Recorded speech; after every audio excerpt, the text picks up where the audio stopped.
नमस्ते मित्रांनो, दिनांक 22 ऑक्टोबर रोजी निंबूत या ठिकाणी भव्यदिव्य असं पार्थदादा केसरी मैदान संपन्न होणार आहे।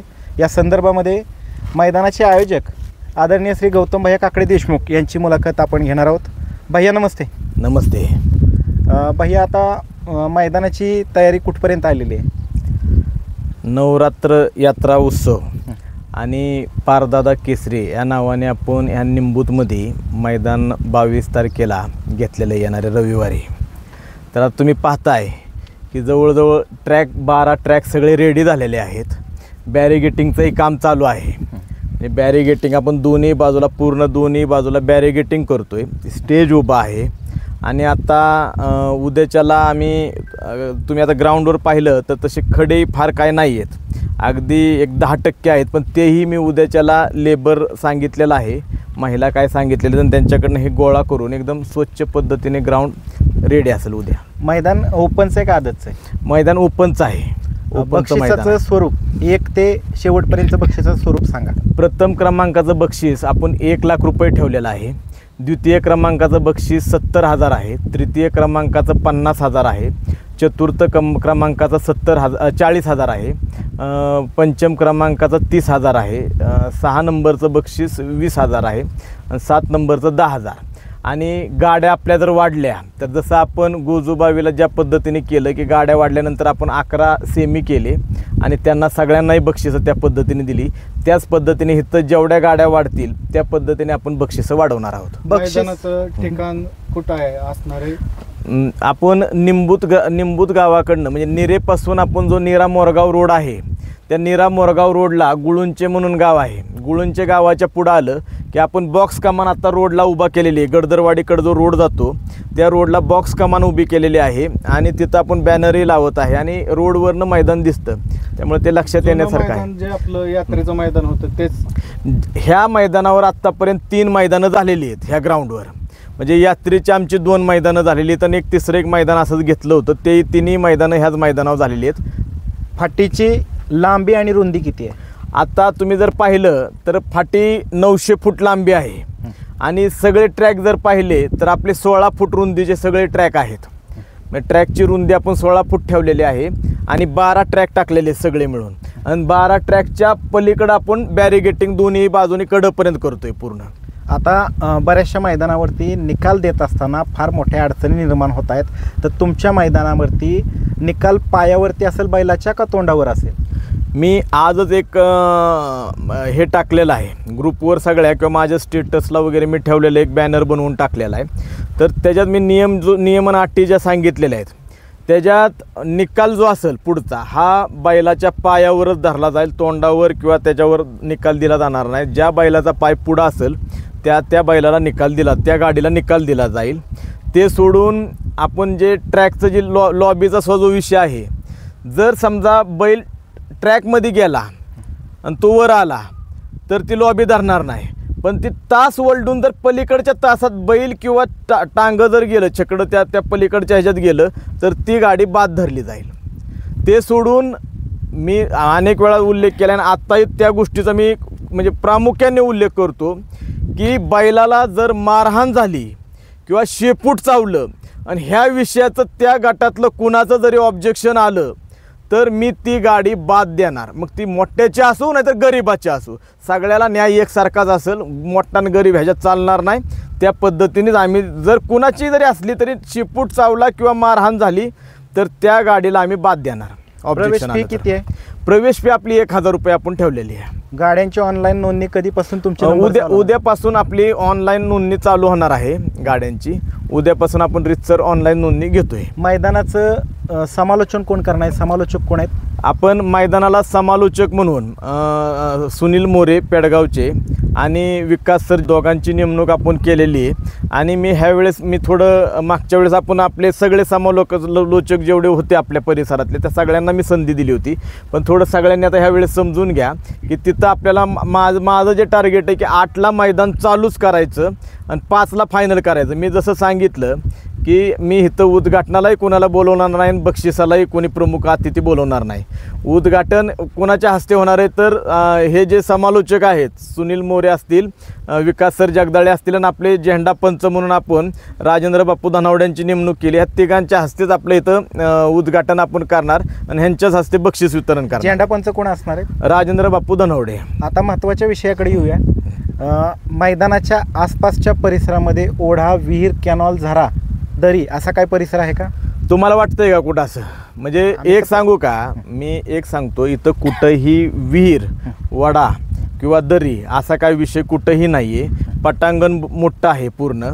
आणि आपण तुम्ही जर पाहिलं तर ड्रोननी आता आपण शूटिंग केलेलं आहे, तर ड्रोनचंही शूटिंगमध्ये पाहायला मिळालं. आणि ऑलरेडी इथं 3 मैदानं ऑलरेडी झालेली आहेत. म्हणजे आमची यात्रेचीच 2 मैदानं इथं झालेली आहेत आणि एक तिसरं एक असंच मैदान झालं होतं. त्यामुळे इथं काही अपघात व्हायचा किंवा काही विषय येत नाही. 900 फूट रान आहे. पुढं थांबायला जरी तुम्ही पाहिलं तर हे ती बाजरी जी आहे तिथपर्यंत 500 फूट भरते आणि ती बाजरीचे तिथं आपण ते ट्रेलर लावणार आहे. ह्या बाजूला आणि ह्या बाजूला पूर्ण जे मोकळं आहे ते 1000 फूट पुढं थांबायला मोकळं आहे.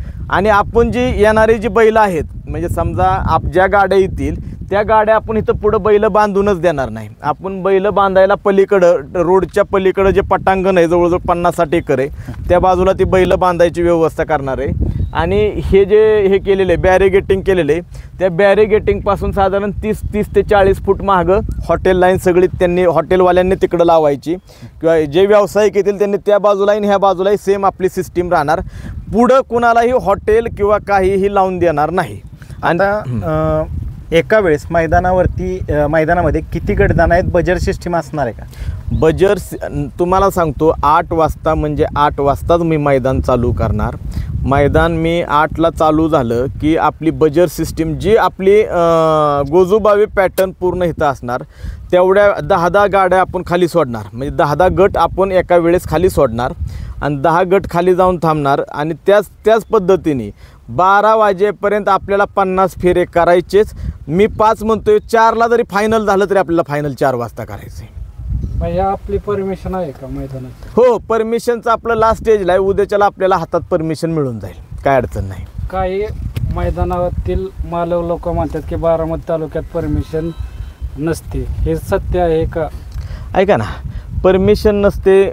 10 तारखेला जे गोजूबावीचं मैदान झालं त्या मैदानाची परमिशन मी अख्ख्या ग्रुपवर, सगळ्या ग्रुपवर सगळीकडे व्हायरल केली होती. आता आपल्या त्याच्यानंतर इथं मोरगावला काल मैदान झालं, तर मोरगावच्याही मैदानाची परमिशन रितसर होती, त्यांनी ती ग्रुपवर टाकली होती. मैदान परमिशन नसताना मैदानं कशी होतील आणि आपणच नियम करायचे आणि आपण कसं मोडू? नाही, काही मालक लोकांचं बोलण्यातून येतं.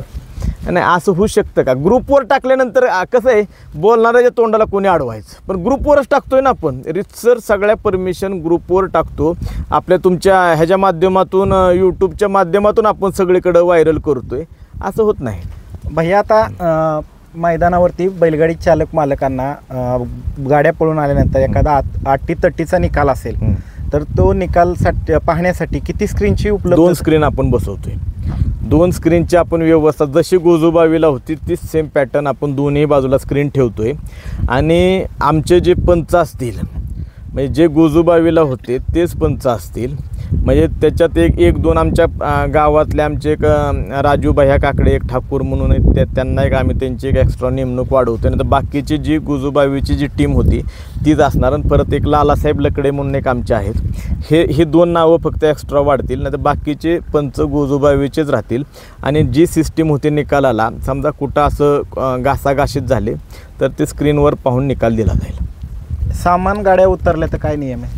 नाही, समान जर गाड्या उतरल्या तर ती गाडी आपण डबल पळवणार. सेमी गट सगळ्याला म्हणजे हाही विषय आत्ताच मी क्लिअर करतो. समान जर गाडी कोणाची उतरली तर त्यांनी डबल पळायची तयारी ठेवायची आणि त्यातून जी गाडी विन होईल तीच गाडी पुढे धरली जाणार. आता गट, सेमी आणि फायनल चिठ्ठ्या आहेत हो तासाच्या. हो ते कोणाच्या हातून उचललं? नाही नाही, ऐका ना, आपण ज्या पद्धतीने गोजूबावीत बैलगाडी मालक बोलवून चिठ्ठ्या उचलल्या, तेच गोजूबावीचंच ते काचेचं बॉक्स असणार, सगळ्यांच्या समोर ते ठेवलं जाणार. कोणीही बैलगाडीवाला, कोणीही कुठल्याही बैलगाडी, असं काही मी नाव घेणार नाही तिथंही कोणाचं, कुणी या तुम्ही उचला. आपण सिमीही तिथं त्याच पद्धतीने उचलले होते रीतसर, आणि त्याच पद्धतीने आत्ता इथंही मैदान तसंच होणार. तुम्ही बैलांना मारहाण व शेपूट चावणे वगैरे असे प्रकार होत आहेत मैदानावरती, त्याच्यानं वाद वाढतात. तर त्याबद्दल काय खबरदारी घ्यावी गाडा मालक? ऐका ना, हो का, मी तुम्हाला एक सांगू का, मी त्यावेळेसही तो विषय आलता आणि आजही त्या विषयावर मी परत क्लिअर हे करतो की कुणाचाही असू द्या, म्हणजे बैलाला शिपूट चावणं किंवा मारहाण करणं हे योग्य नाही. शासनाने जी आपल्याला नियमावली घालून दिली, ती नियमावलीचं आपण पालन केलं पाहिजे ना.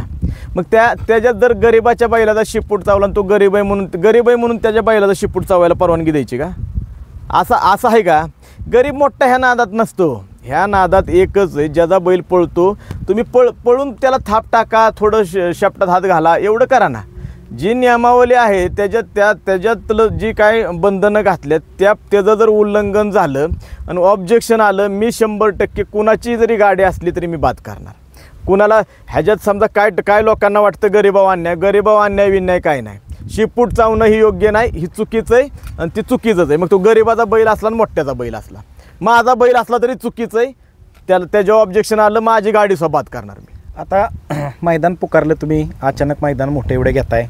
अजितदादा केसरीनंतर आता पार्थदादा केसरी अचानक कसं मैदान पुकारलं? काय झालं माहिती आहे का, मधल्या आमचं जेव्हा आपलं ते मैदान झाल्यानंतर आमचा विषय झाला होता की आपल्याला इकडे एक म्हणजे आपण बारामती शहराजवळ एक पूर्व भागात एक मैदान घेतलं होतं, तर एक पश्चिम भागात एक मैदान घ्यायचं.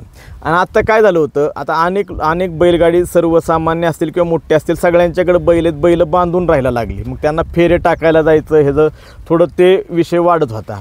तर मग मी विचार काय केला की आता मैदानं कुठंच नाहीत, म्हणजे आता ही लंपीचा विषय आता संपल, बऱ्यापैकी सातारा जिल्ह्यात संपल किंवा अनेक जिल्ह्यातनं सगळीकडे संपल्यावर तिकडेही मैदानं चालू होतील.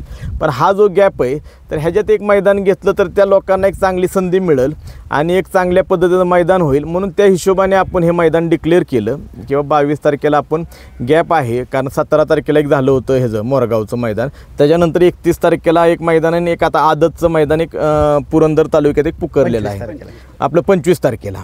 ते एक पुरंदरमध्ये 25 तारखेला आदतचं मैदान पुकारले. तर मधलं तो जो गॅप आहे त्यात एक आपलंही म्हणजे इकडं आपल्याला घ्यायचं तर होतंच पश्चिम भागात, तर ते मैदानही होऊन जाईल आणि लोकांना एक संधी मिळेल आणि त्या हिशोबाने आपण हे मैदान घेतलं. आता मैदानाचे ट्रॅक आहेत ना, तर ते सर्वसाधारण गाडा मालकांना माहितीच आहेत, पण पाळण्यासाठी बैलांना वासरांना कशा पद्धतीचे आहेत? ऐका ना, तुम्हाला एक सांगू का, मी गोजूबावीत पण बोललो होतो की तिथं कोण कधी कोणाला कोण मारल हे कुणी सांगू शकत नाही. आणि तुम्ही बघितलं की अनेक नवीन चेहरे तिथं उमटले, नवीन वासरंही फायनलला राहिले, अनेक बैलही नवीन फायनलला राहिली. त्याच पद्धतीचं हेही ग्राउंड आहे. तुम्हाला परवा दिवशी मी परत एक ड्रोनने हे करील, आमचं सगळं क्लिअर झालं व्यवस्थित, लेबरने सगळं खडेही तुम्ही आत्ता सो बघा, खडा हात तेवढा नाहीच आहे. तुम्ही ग्राउंड अजून पण बघा, खाड्याचं प्रमाण खूप कमी, पण ते आहे ते उद्याच्याला मी लेबर लावून तेही खडे सगळे गोळा करून जसं गोजूबावीचं ग्राउंड होतं त्याच क्वालिटीचं ग्राउंड हे असणार. आणि इथंही कुठला खोंड कुणाला मारेल हे तर 900 फूट रान आहे इथं, आणि सगळं हार्ड रान आहे, म्हणजे अगदी पाऊस जरी झाला तरी पडत्या पावसात हे मैदान होऊ शकतं असं मैदान आहे. त्यामुळे इथं त्या क्वालिटीचंच म्हणजे अनेक नवीन संधी मिळणार वासरांना, एवढं मला इथं जाणवतं आहे. आता दुसरा एक महत्त्वाचा विषय राहिला की जे प्रेक्षक पाहिल्या नाहीत किंवा बैलगाडी चालक मालक आहेत त्यांच्यासाठी ॲम्ब्युलन्सची उपलब्धता आणि त्याचबरोबर आपल्या बैलांसाठी सुद्धा पशुवैद्यकीय अधिकारी आणि तातडीसाठी वाहन उपलब्ध राहणार आहे का? 100%. मी पहिल्या मुलाखतीत मी सांगितलं होतं की मी इथं ॲम्ब्युलन्स तर आपल्या गोजूबावीतही 4-5 ॲम्ब्युलन्स ठेवल्या होत्या, त्याच पद्धतीने मी इथंही ॲम्ब्युलन्स ठेवणार आहे.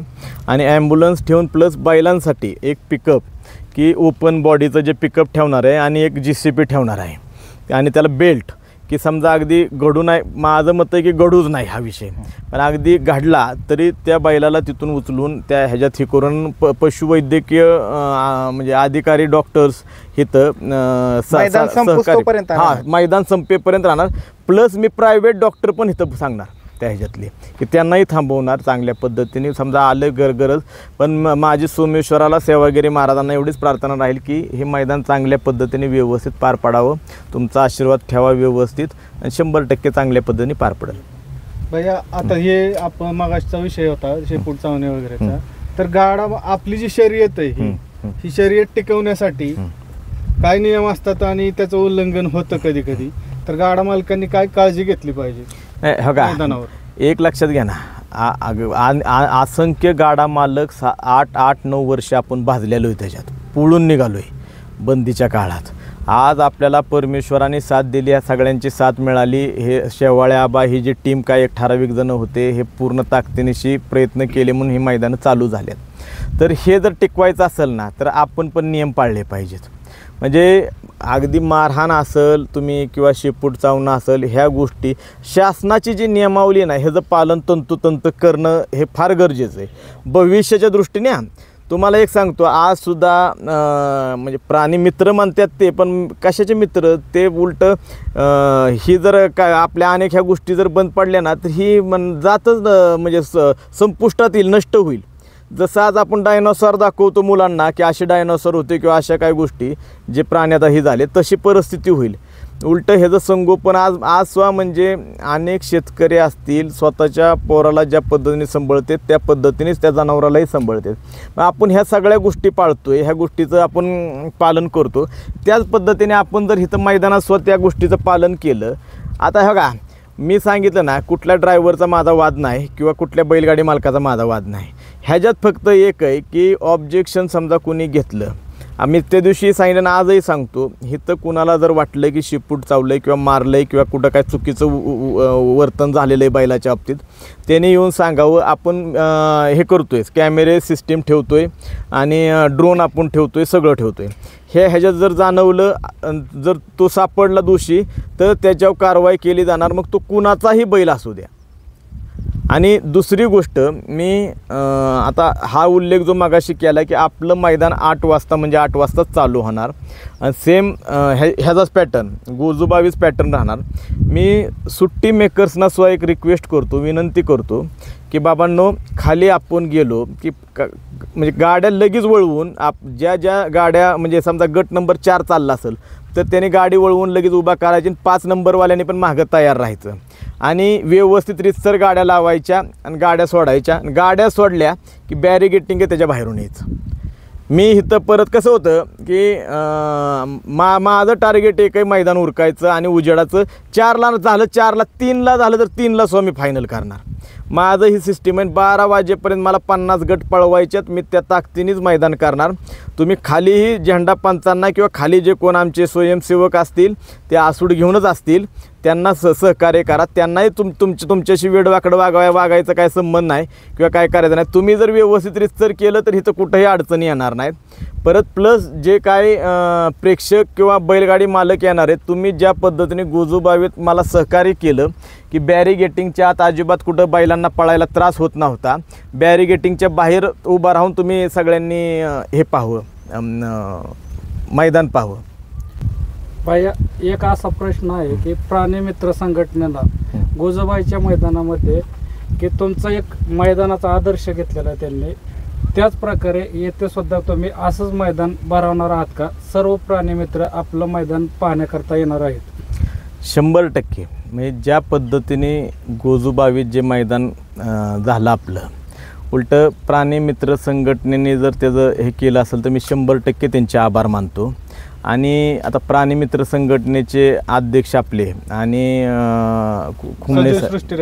सजीव सृष्टीरक्षक बाळासाहेब खोमणे हे इथं येणार आहेत आणि त्यांची टीमही इथं येणार आहे. तर मी त्यांचं 100% स्वागत करतो. ज्या पद्धतीने आम्ही ते मैदान केलं त्याच पद्धतीने इथंही मैदान केलं जाईल आणि त्या गोष्टींचं सगळं पालन इथंही केलं जाईल. आणि उलटं मी आपली जे ह्या पद्धतीची मैदानं आहेत ना, अशाच पद्धतीची मैदानं पुढंही बाकीच्या सगळ्या तालुक्यातनं किंवा जिल्ह्यातनं अशा पद्धतीचं आयोजन करून तुम्ही पारदर्शक व्यवस्थित चांगल्या पद्धतीची करावी अशी मी सगळ्यांना उलटं विनंती करतो. आणि आता पुढच्या निकाल संपल्यानंतर पुढच्या संदर्भात काही प्रेक्षकांची किंवा थोडेसे बैलगाडी मालकांची शंका आहे ती एक दूर करा. ऐका ना, जो मी मगाशी खालचं बाकीचे जे विषय सांगितले तसंच मी म्हणजे सर्व ग्रामस्थ आमच्या परिसरातले सर्व ग्रामस्थ असतील किंवा जे प्रेक्षक लोक येतील किंवा बैलगाडी मालक असतील त्यांना एक माझी विनंती अशी राहील की पुढं निकाल रेषा संपल्यानंतर कोणीही पुढं थांबू नका. काय होतं पुढं तुम्ही समजा ज्याला अनुभव आहे तो थांबला त्याच्याबरोबर एखादा नवीनही थांबतो आणि त्याला मग गाड्या एकदम 10-10 11-11 गाड्या आल्या त्याला पळायचं कळत नाही मग तो अपघात होण्याची शक्यता असते. तर त्या गोष्टी थोडं हे करण्यासाठी आमचे स्वयंसेवक तर राहतीलच तुम्हाला साईडला काढायला पण माझी ही विनंती राहील की तिथं कोणीही थांबू नका. आणि तुम्ही पाहिलं ना पुढच्या बाजूलाही कुठंही बैलाला इजा होईल किंवा कुठं काय चुकीचं होईल अशी कुठंही जागा नाही आहे. सगळी चांगल्या पद्धतीची जागा आहे. फक्त ह्या गोष्टीत तुम्ही सगळ्यांनी मला सहकार्य करा. पुढं कोणीही थांबू नका. आपण दोन्ही बाजूला स्क्रीन लावतोय त्या स्क्रीनवर बघू शकता नाहीतर बॅरिगेटिंगच्या बाजूने तुम्हाला बघायला चान्स आहे. व्यवस्थित मैदान बघा. सगळ्यांनी मैदान बघून संध्याकाळी आपापल्या घरी आपलं व्यवस्थित जावं एवढीच माझी अपेक्षा आहे आणि तुम्ही ह्या पद्धतीने करा. ह्या मैदानासाठी सगळ्यांनी या. ह्या मैदानाचा आनंद घ्या. साईडला उभा राहून स्वतःची काळजी घेऊन आनंद घ्या एवढीच मी विनंती करतो आमच्या सर्व ग्रामस्थांच्या वतीने आमच्या सर्व टीमच्या वतीने. धन्यवाद.